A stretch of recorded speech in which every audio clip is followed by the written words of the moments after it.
Welcome to Solutions Rising. I'm Rachel Branch, and joining me as co host on this program once again is Dr. Gloria Caballera Roca.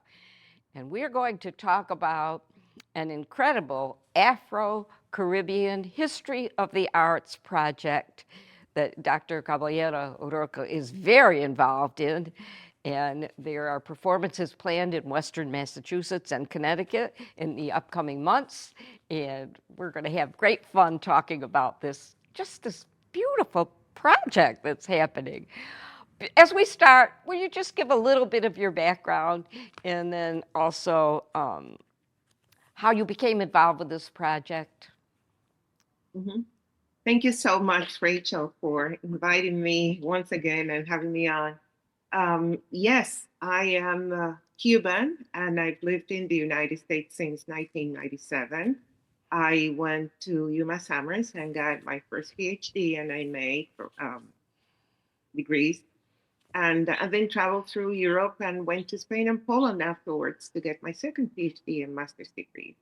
So the first one, Latin American, Caribbean, and Portuguese studies, and the second one in autoethnography, gender diversity, and women's studies. So, and diversity. I am pleased to be here to share with you, Rachel, and the rest of the audience about this incredible, important, and historic project. It is the Afro Caribbean History Through the Arts project that I am involved with together with Dr. Ivor Miller, who is the author of many articles related to the Afro Caribbean and the African diaspora throughout the Caribbean and the Americas in Africa. Um, this project began 2 years ago. No, yes, 2 years ago, when we both were invited to UMass Amherst, and we were asked if we wanted to be consultants for a project that Professor and Dr. Priscilla Page and Dr. Judith were preparing. So they said, well, how about we at UMass Amherst engage our students with the history of the Caribbean and the diasporas in terms of spirituality, community, organizing, and mobilizing. So they put together an amazing piece of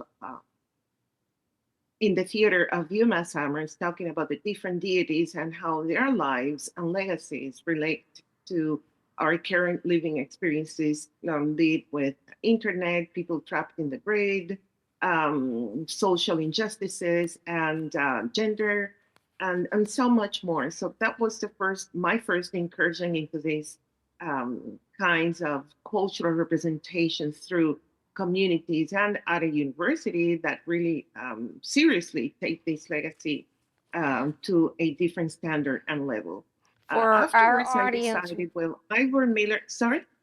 Dr. Gloria, for our audience, would you define what diaspora means? I think there's a lot of Yes. people that are not familiar with that term or the depth of historically what that means.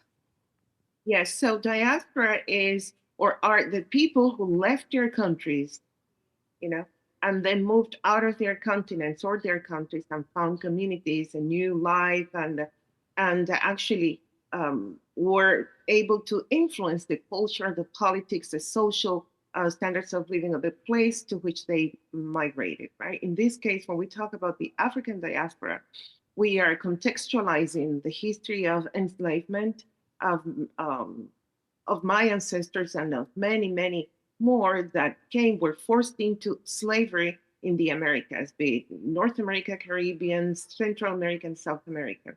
So that became, in and of itself, different peoples, because now I am from that descendant, but I don't speak the language, from which my ancestors migrated.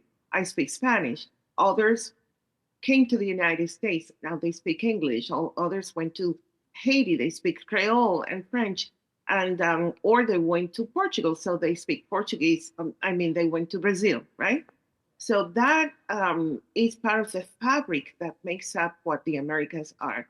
You cannot talk about jazz without going back to its roots into the African beats and drumming. You can't talk even about rock and roll and rock without hearing the claves, the 1, 2, 3, 1, 2.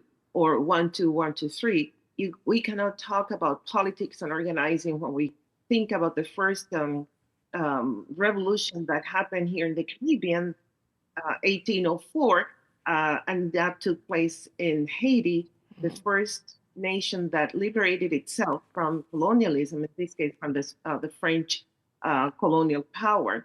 We can't talk about food, or we cannot talk about the legacies of Martin Luther King and the different organizers and the movements that really inform our mentality of why we need liberation, why there is a system of oppression, how can we identify that, and so much more. We're all together because there's so many diasporas. There's the Irish diaspora, there's the Italian diaspora. These are people who found, after so many troubles and tribulations and sufferings, they found a home in the country that their ancestors migrated, and therefore that home is diverse, is multicultural, is multi-expressive, and multilingual.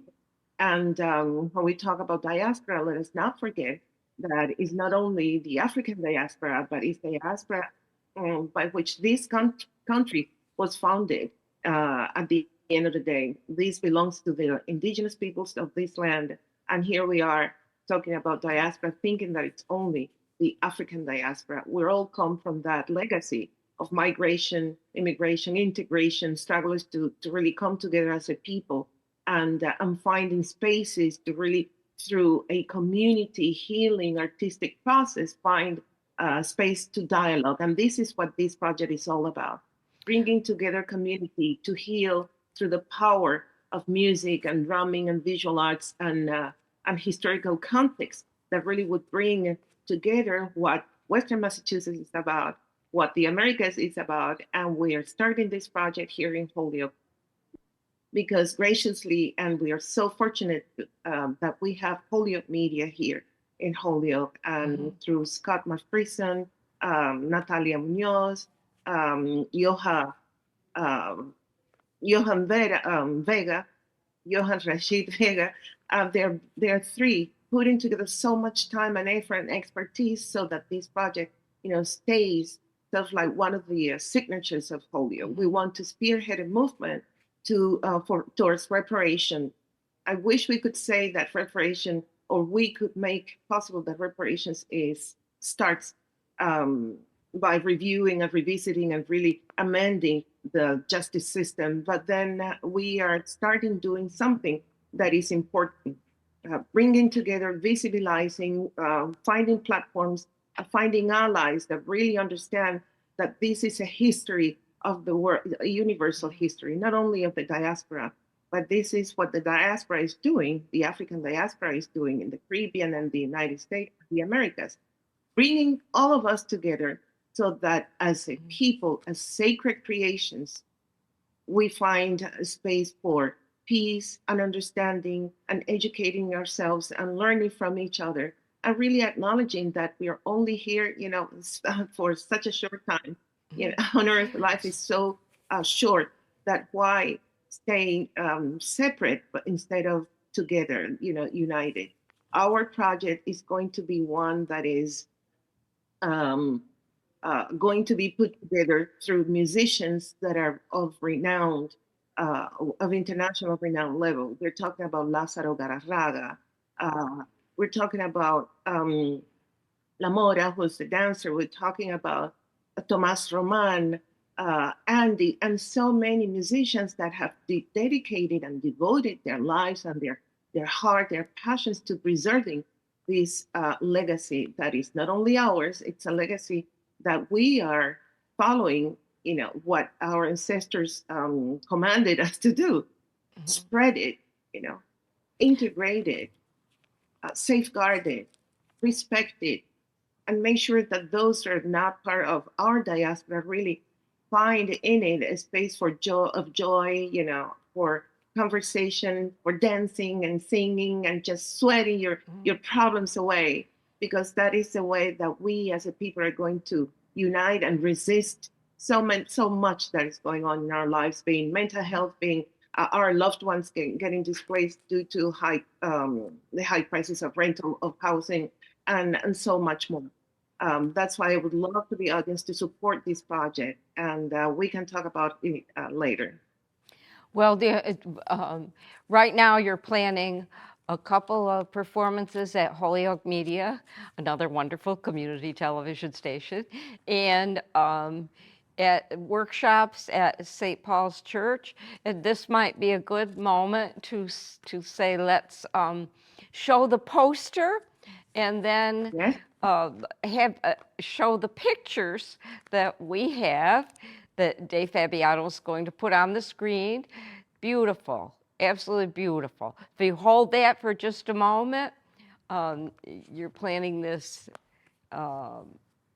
hopefully June 14th and June 15th, which is why we're taping now so that we could spread this out and have a little PR going out. And that's a gorgeous um, poster, really beautiful. That's a piece of art right there in itself, Gloria. So Yeah. now Dave will show the different pictures, and you could talk about each artist or performer, and I'm going to turn it over Hmm. to you again. Yes. Thank Thank you so much. So the first one, which was turned into a poster, is the representation of an icon of the Yoruba tradition, and it is a ledba. A ledba is a trickster, is a deity that safeguards our pathway and guides our steps. And before any ceremony, we should only do anything only after praising and acknowledging the presence of a Ledba, so that things that go after him, go well, and he doesn't play jokes or tricks on us. Sometimes things can get a little bit, disorderly. It's a beautiful painting, and this it's really in and of itself a painting, and we decided to take a picture of it and turn it into a poster. What we are seeing now on the screen is an amazing representation of our Afro-Cuban artists. And by the way, all the paintings that are going to be exhibited are were sent by Afro-Cuban initiated artists, self-taught artists living in Cuba. And the one that we have on the screen is a representation of a fish, talking about the journey through the waves, and how this discoloration, that is the use of coffee, by the way, ground coffee that the artist used, brings together color, journey, looking back to our past and ancestrality, while having that motion and fluidity that is life itself. Yeah. This one again is another representation of the ledba with the three branches, which means not branches, these are tools. A ledba comes with an army, and that army is nothing but workers, I mean, farmers, people who work the land, and people who really open the ground to plant seeds of wellness and build the path for people and for nature in general. We praise the Ledba, and you can put um, candies and talk to that icon. It's just a representation for us to just open up and cry and then go out into the world like nothing happened. These are Yeah. beautiful. Yes, it is. It is. What we have here is another one, and is Shango, right? Shango, that is the king of thunder. That's why we have that redness behind us. But more than Shango, these are representations of that synchro uh, togetherness, right? Of Catholicism and African religions. And that is what in the Abakwa world, and which that tribal meal is especially, will be talking about during our programs. These are the drums that are played, and we start from the ground up, and the ground up represents, well, Jesus Christ and Catholicism, and how that evolves into that syncretism. That was the word that I was trying to find. Syncretic relationship um, and understanding of a cosmovision that is nothing else but unity, communion, joy, and uh, and a lot of energy that we all share. Now, this one, I don't know if you can see that it has a leopard. Dr. Ivor Miller is the publisher, is the author of the of a book called, and I have it here, The Voice of the Leopard.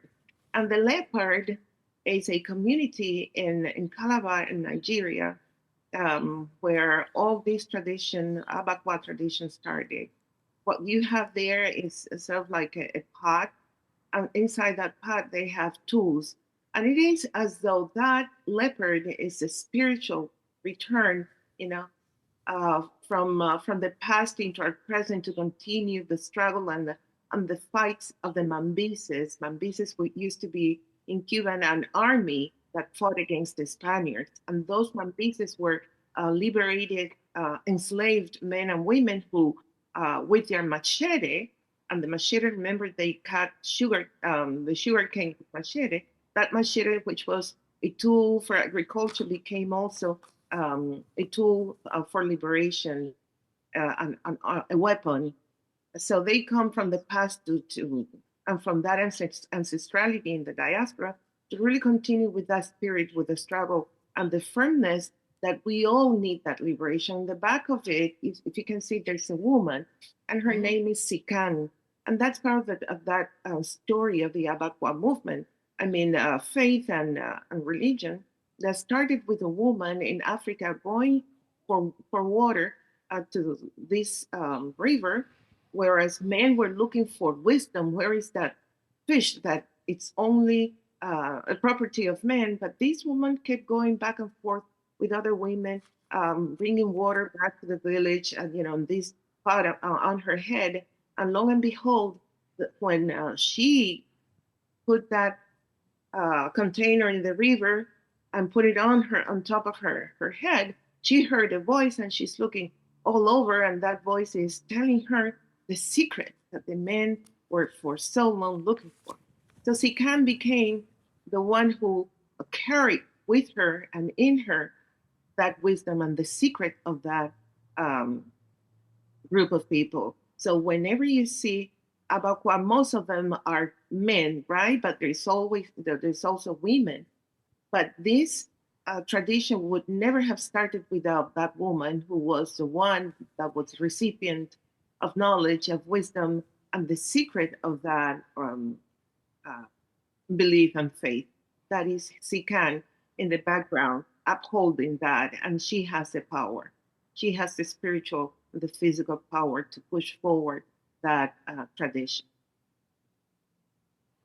Mm. And here we have a representation of the deep sea blue ocean, and it has a name. That is a deity, Yemaya. Mhm. In Brazil, they call her Emaya. In Cuba, we call her Yemaya. Her color is blue, and she lives in the waters, could be shallow waters, deep waters, not rivers. We're talking about oceans and beach. And as you can see, the different, she has light in her. And, um, and she is, in our tradition, the mother of all the Orishas. She's the head of that pantheon, together with another Orisha that we don't have representation here. But she mothers all of them, and she's the owner of the ocean. Through her, her children, who are all of us because we come from the water, her children live, and to her we all go back. And that's what happened literally with this trade, slave trade. Mhm. Many of us made it, and many of them she also kept with her, in the bottom of the ocean. It's a very potent and very powerful deity. And people get initiated in all of those. So that's another painting. It was painted by a friend, one of Ivor's friends. It's a very fun painting of a family of farmers. We call them Wajiros, and these people are without. If you can see, they have no arms, right? Oh. And some of them don't have, I think they don't have mouth, right? I can't see it from here. But basically saying we don't work. We can't work. There's nothing to work here in the countryside, because it is also true about the politics that the country is living through for so many years now, the decades. But then, if you look at the background, you have a Virgin Mary. Mhm. And that's based also of that syncretism. And then to the left hand side, the bottom, you have a peacock, and that peacock represents another deity. So it's also that dialogue, and it's a deity that's called Oshun, and Oshun is the mother of sweetness, the mother of the rivers and creeks, and the mother of maternity. So there's always that conversation that you need to, if you don't know, you cannot decode, and it's the presence of these Wahidos, these peasant people, always cherishing and making sure that as long representations of that past, that nonetheless the children are always present. They are part of this intergenerational legacy that we always try to keep present in our tradition. And here we have Denise Perez to our left hand side. She's called La Mora, the Moorish. And to the right hand side, we have Tomas Roman. Denise is one of the most prolific dancers that immigrated to the United States. And she has her own school of dance in New York City. Um, she partnered with us here at the University of Massachusetts when we first started this project with Dr. Priscilla Page. And I would really motivate people to really come see her dance. And two members of her company. Right hand side is Tomas Roman, an amazing percussionist, um, initiated also in all of our traditions.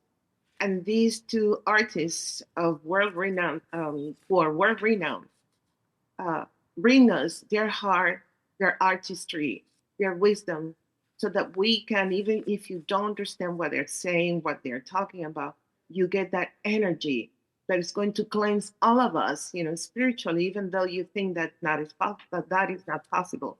But it really is a combination of energy coming from that ancestrality, and in their bodies they store and they safeguard with so much jealousy.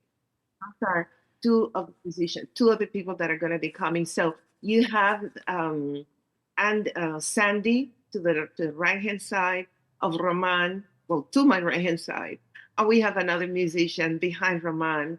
Those are amazing percussionists, singer, and dancers that are also going to be joining us. It's going to be really a treat if we're able to bring this crew here. Gloria, these are just extraordinary pictures, and I want to come back because as you're showing, I think near the end of the pictures, I want to be One able more, to, I think. huh? I think there was one more picture. Okay, I'm sorry, but I want to have enough time to ask you Sure. what people, if they want to contribute, how they can before our show winds down. So we'll go back and show that last picture, and Okay, okay. there we go. So that was an event that happened in Connecticut, a congregational church in Oline, where you have the drummers. And this is our extraordinary Lázaro Galarraga. He's been nominated for Grammy Awards, and he is currently working with Andy Garcia on one of Andy Garcia's productions. Andy Garcia, the And the there, artist. And there we are, it's me, Lázaro Galarraga, and Dr. Ivor Miller. It would be for us an honor to bring this experience to our communities in Western Massachusetts. This is an event that we're planning on doing annually. Also, not only to as a way of reparation for all of us, but also to as a continuity of the importance of the arts for all of us. This is going to be annually starting in Holyoke, and it would be an amazing opportunity if people want to support us. Um, and if you want to write a check, yes, we are asking, please make it payable to Holyoke Media Center, Okay. and they are located at 1 Court Plaza in Holyoke, We could put that on the Massachusetts. screen as Yes. if at the end.